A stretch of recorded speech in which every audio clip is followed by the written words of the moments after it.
कश्मीर में मासूम शहरियों की हलाकत का सिलसिला जारी है। कल भी श्रीनगर में 2 टीचर्स को निशाना बनाया गया, उन्हें टारगेट किलिंग के तहत मार गिराया गया। स्कूल में घुसकर मिलिटेंटों ने इन टीचर्स को निशाना बनाया और उन्हें मार गिराया गया। आपको बता दें, आज सपेंद्र कौर की जस्ते खाकी जो जुलूस की शक्ल में आलूची बाग से सिविल सेक्रेटरीट तक जुलूस की शक्ल में निकाला गया।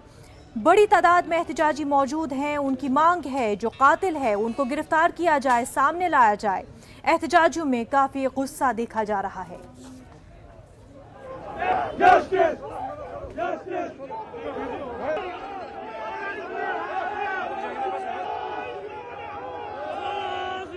सुपेंद्र, तेरे खून से इनकलाब आएगा। वी वांट जस्टिस, हमें इंसाफ चाहिए।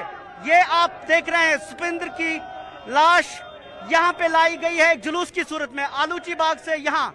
और गुस्सा सिर्फ कातलों के खिलाफ नहीं है, उन लोगों के खिलाफ नहीं है जिन्होंने कत्ल किया।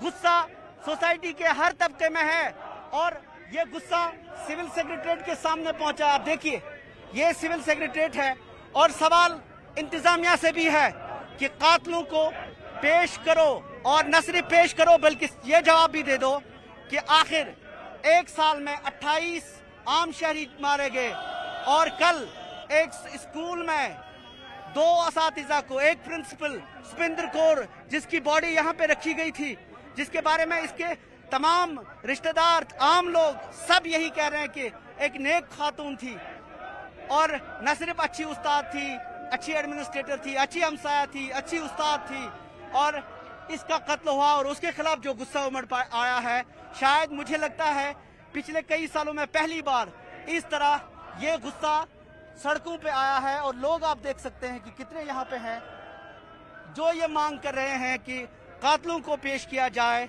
और जवाब लिया जाए उन लोगों से जो ये कत्ल करते हैं, और साथ ही इंतजामिया भी जवाब दे कि आखिर ये कत्ल कैसे होते हैं। जहांगीर अजीज के साथ शब्बीर अहमद, न्यूज़ 18 उर्दू, श्रीनगर। कश्मीर के सूरत हाल पर